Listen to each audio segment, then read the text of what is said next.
Good afternoon everyone, my name is Pranay. आज मेरी electronics presentation है जिसका टॉपिक है हमारा voltage regulators. So voltage regulators होते क्या है? As the name suggest, voltage को रेगुलेट करने वाले हैं। अब हमने सेमेस्टर सेकेंड में पढ़ा था जब हमारा टॉपिक था सेमीकंडक्टर डिवाइसेस, जिसमें हमारा था कि जो जीना डायोड है उसका हमने इन्वेंशन ही इसलिए करा है ताकि वो रिवर्स ब्रेकडाउन रीजन में वर्क करे और उससे हम वोल्टेज को रेगुलेट कर सकें। लेकिन कहीं ना कहीं वो उतना एफिशिएंट नहीं है, इसलिए हमें वोल्टेज रेगुलेटर्स बनाने पड़े using op amp, operational amplifier. तो सबसे पहले हम पता करेंगे कि हमें पढ़ना क्या क्या है आज।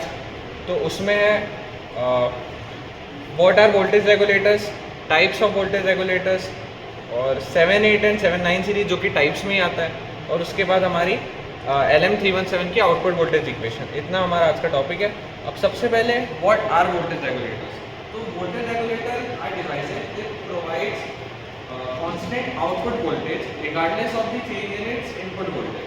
मतलब कि अगर इसे वोल्टेज रेगुलेटर पावर सप्लाई और डिवाइस के बीच में रहता है, तो अगर पावर सप्लाई जो कि प्रैक्टिकली वेरिएशन इसमें आते ही तो जो हमारा डिवाइस उसको कांस्टेंटली वोल्टेज प्रोवाइड करेगी, उसमें कुछ वेरिएशन नहीं आएगा, ताकि जो हमारी अगर कुछ जैसे डिवाइसेस रहते हैं जो कि बहुत डेलिकेट टू हैंडल है तो उसमें कोई दिक्कत नहीं है। जैसे कि यहाँ पे हम देख सकते हैं स्लाइड्स में कि जो पावर सप्लाई है उससे जो वोल्टेज आ रहा है वो वेरी हो रहा है, लेकिन हमने बीच में वोल्टेज रेगुलेटर लगाया है तो ये एक कांस्टेंट वोल्टेज हमें प्रोवाइड कर रहा है। उसके बाद हमारे पास आते हैं features of voltage regulator. Voltage regulators के फीचर्स क्या होते हैं, हम यूज़ क्यों करते हैं? तो उसमें सबसे पहला फीचर हमारे पास आता है internal short circuit current limiting. कि क्या होता है कि जितने भी सर्किट्स रहते हैं उनमें शॉर्ट सर्किट कभी भी हो सकता है, हम मान के चलते हैं। तो वोल्टेज रेगुलेटर में ऐसे सेफ्टी डिवाइसेस हम लगाते हैं, जैसे कि यहाँ पे हम एक ट्रांजिस्टर लगा देते हैं, जिससे क्या होता है कि अगर सर्किट में शॉर्ट सर्किट हुआ तो वो अपने आप करंट को लिमिट कर देता है और शॉक लगने से या फिर जो डिवाइस उससे कनेक्ट है उसको बर्न अप होने से बचाता है। सेकेंड हमारे पास है थर्मल शटडाउन। अब क्या होगा, जैसे गर्मी का मौसम रहता है, अभी यहाँ का टेम्परेचर कितना होगा 30 डिग्री 35 डिग्री, लेकिन गर्मियों में वो 40-47 तक पहुँच सकता है। लेकिन क्या होगा कि अगर वो एकदम से 100 डिग्री पहुँच जाए, बहुत ज़्यादा होता है, सब जल जाएगा, बॉइलिंग पॉइंट वाटर 100 डिग्री रहता है।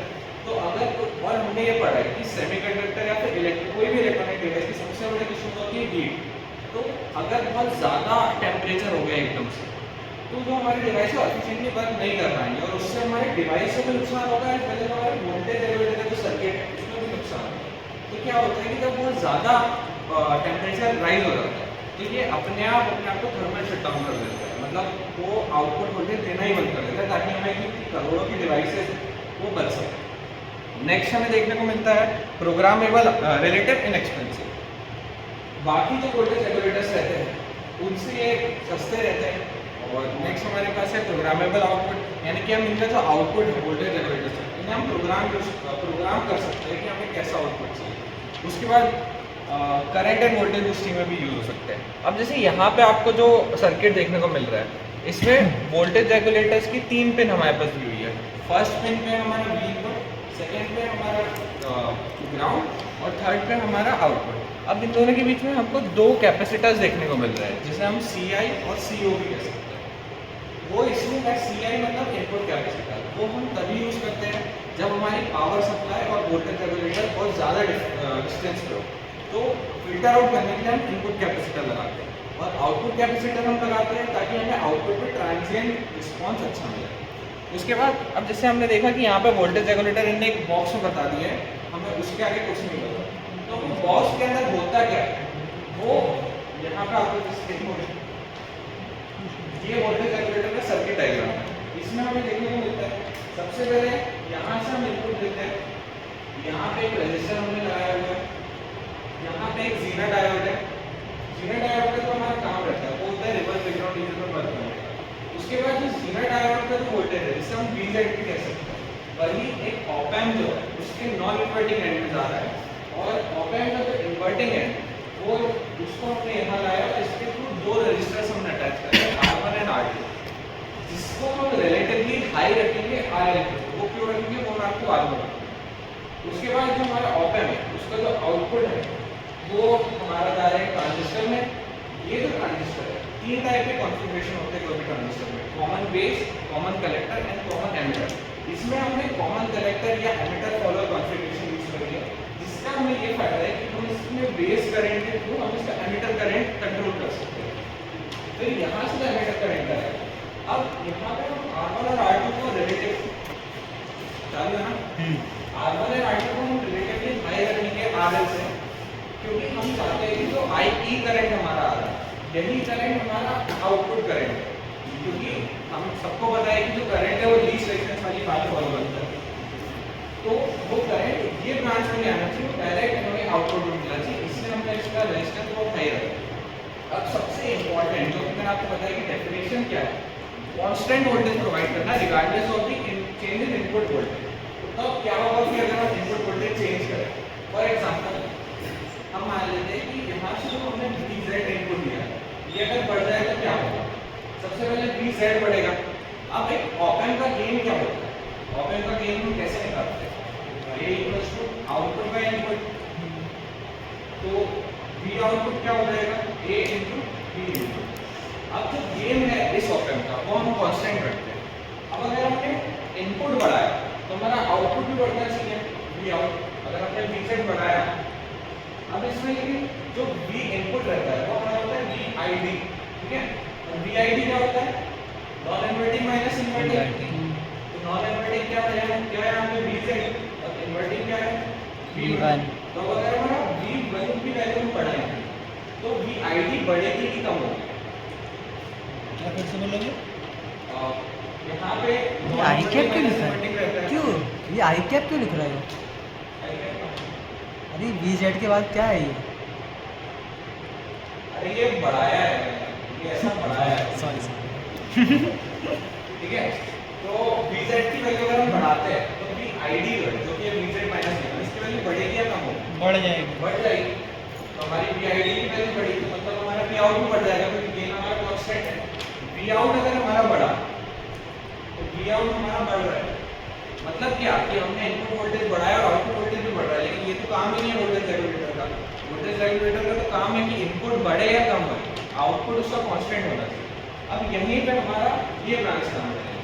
अब क्या होगा, अगर हम इस लूप में देखें तो यहाँ पे बाय वोल्टेज डिवाइडर होगी, हम क्या लिख सकते हैं V2 equals to R1 upon R1 plus R2 into V out.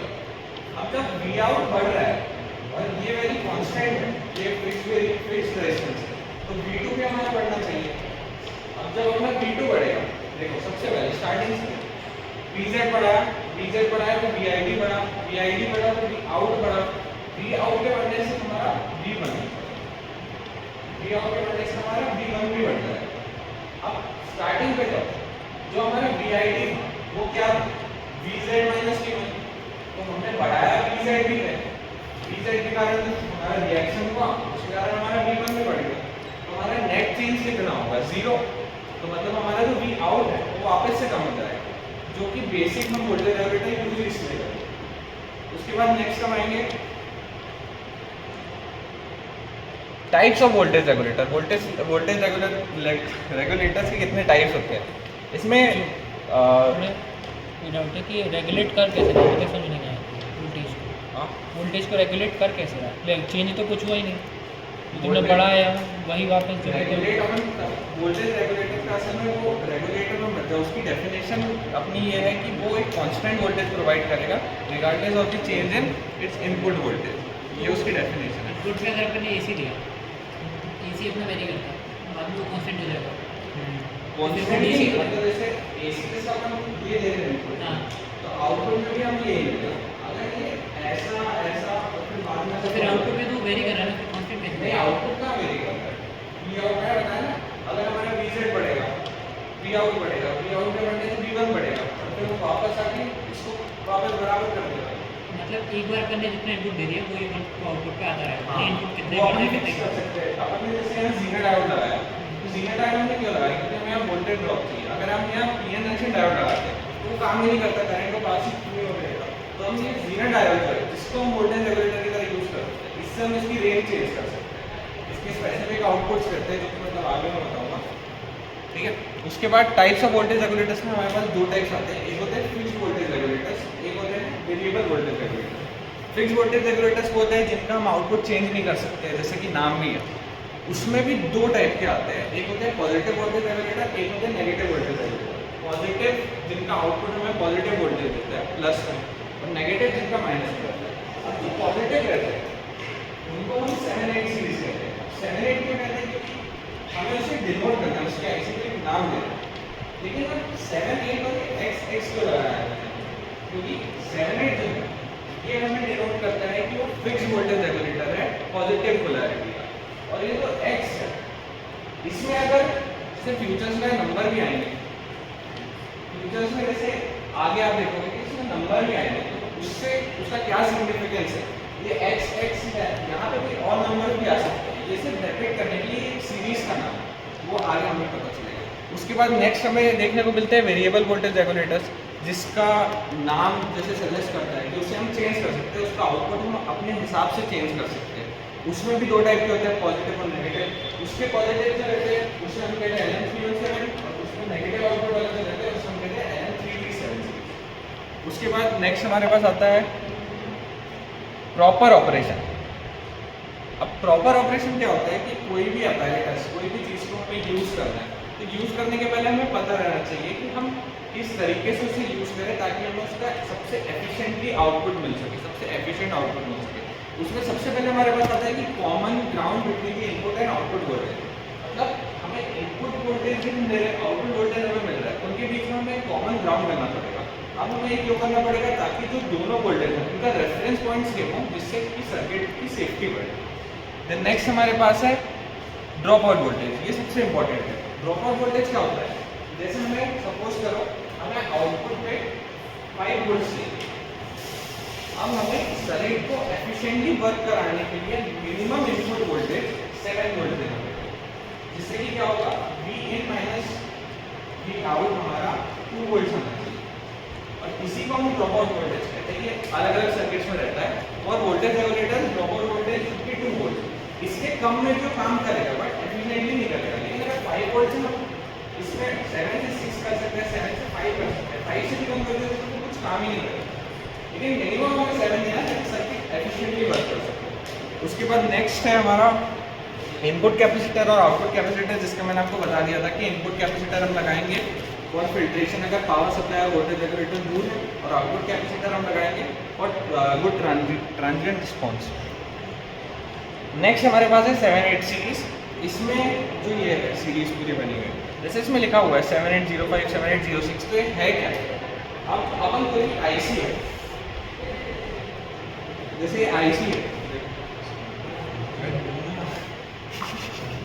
देख रहे हैं, जैसे ये जो आईसी है, अब इसमें हम लिख नहीं सकते हैं कि कितने वोल्टेज इसका आउटपुट है, कितना इसका मैक्सिमम इनपुट वोल्टेज है। तो इसमें तो मैंने आपको बताया था कि एक्स की जगह हम क्या लेंगे। जैसे आप लोग स्लाइड्स पे देख सकते हैं कि 7805, अब 78 तो डेबिट करता है फिक्स वोल्टेज रेगुलेटर, 05 पे डेबिट करता है, तो 05 में डेबिट करता है कि इसका आउटपुट वोल्टेज क्या होगा। अगर 05 है मतलब ये 5 वोल्ट है। अगर यहाँ पे 7812 है, 78 यहाँ डेबिट कर रहा है फिक्स वोल्टेज रेगुलेटर, और 12 डेबिट कर रहा है, ये मैक्सिमम 12 वोल्ट का आउटपुट देता है। और इसी उसमें आप देख सकते हैं सारी रेंजेस दी है। टोटल 7 टाइप की 7-8 सीरीज की आईसी मार्केट में अवेलेबल है, जिसका आउटपुट वोल्टेज भी लिखा हुआ है, और उसके बाद उसका मैक्सिमम इनपुट वोल्टेज भी दिया हुआ है कि हम मिनिमम, जैसे हमें पता है कि मिनिमम ड्रॉप आउट वोल्टेज उसका 2 वोल्ट रहता है। मतलब कि अगर हमें आउटपुट 80 वोल्ट चाहिए तो हम मिनिमम 20 वोल्ट देना पड़ेगा, लेकिन मैक्सिमम कितना वोल्टेज दे सकते हैं? तो फर्स्ट से लेकर 6 तक की जो आईसी है उसमें हम मैक्सिमम 35 वोल्ट्स तक दे सकते हैं इनपुट, और उसके लास्ट वाली जो है उसमें 40 वोल्ट तक दे सकते हैं। उसके बाद हमारे पास आती है इसका डायग्राम कि इसे हम कैसे कनेक्ट करते हैं। इसमें अगर दिख रहा हो तो इसमें दिखा देता हूँ।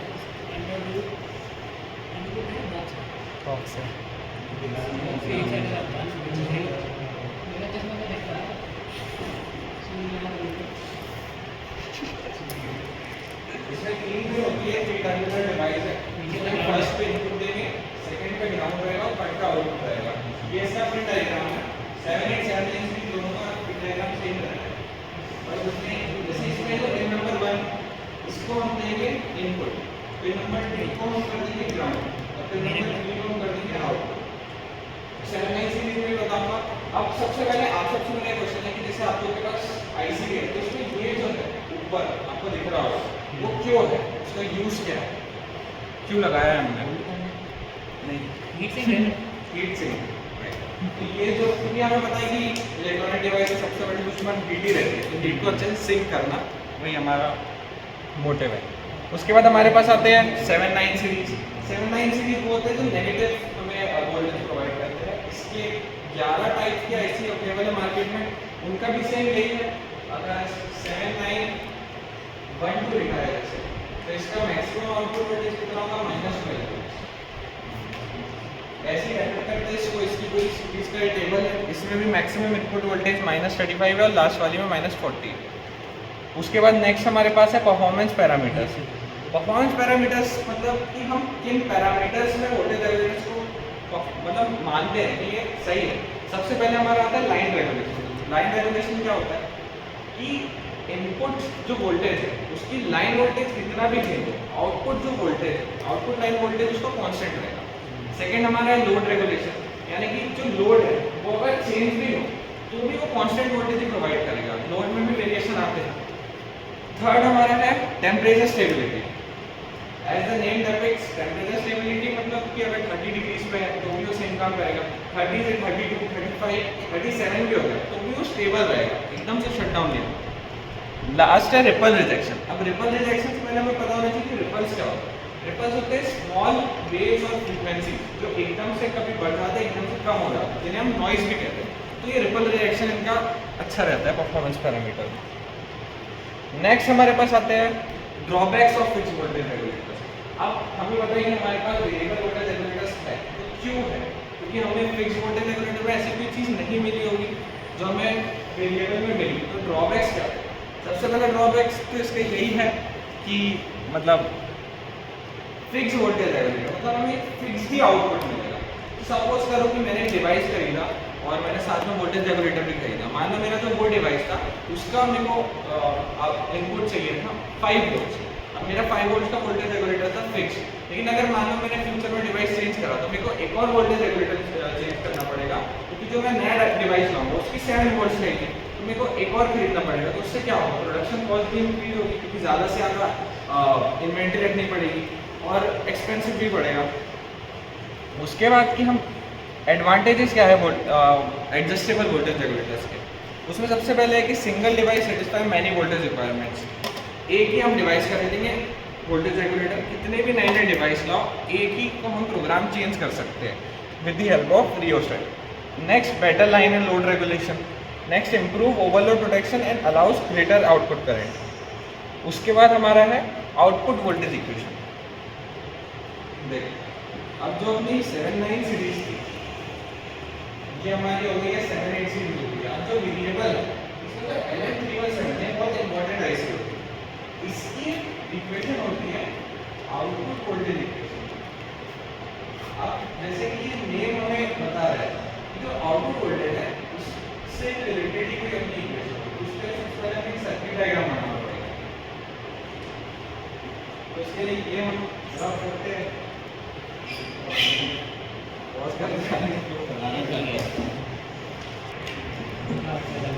तो हम पढ़ेंगे कि LM317 जो है उसकी आउटपुट वोल्टेज इक्वेशन क्या होती है। तो सबसे पहले ये हमारा LM317 डिवाइस है, इसमें 3 पिन है 1, 2 और 3। पिन नंबर 1 पे हम एडजस्टमेंट जो है जो भी हम क्योंकि वेरिएबल है तो हमें इसका चेंज करना पड़ेगा। पिन नंबर 1 जो है उसे हम एडजस्टेबल पिन भी कह सकते हैं। पिन नंबर 2 से हमें आउटपुट मिलेगा और पिन नंबर 3 से हमारा इनपुट रहेगा। अब अगर हम एक सर्किट डायग्राम में देखें तो जो आउटपुट पिन है और जो एडजस्टमेंट वाली पिन है उनके बीच में जो वोल्टेज डिफरेंस रहता है उसे हम V रेफरेंस कहते हैं। और V रेफरेंस एक फिक्स्ड वैल्यू है LM317 के लिए, इसकी वैल्यू होती है 1.75 वोल्ट। V रेफरेंस की वैल्यू। अब हमें आउटपुट चाहिए, V आउटपुट हम यहाँ से ले सकते हैं। अब अगर हम देखेंगे इनके बीच में क्या होगा, तो अगर हम इसमें ओम्स लॉ लगाएं तो क्या निकलेगा हमें?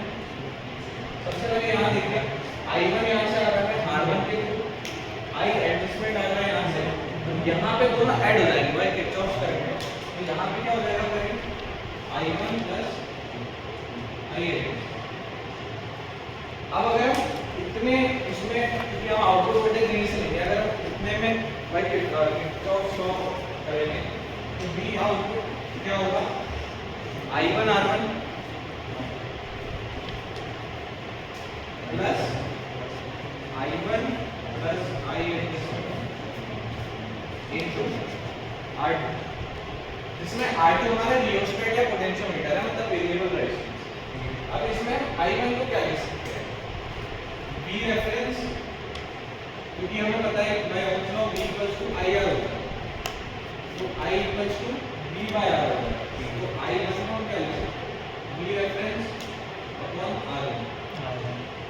इसी वैल्यू को हम ये इक्वेशन में पुट करते हैं, क्या हो जाएगा, V output equals to V reference upon R1 into R1 plus V reference upon R1 कैंडी प्लस I8।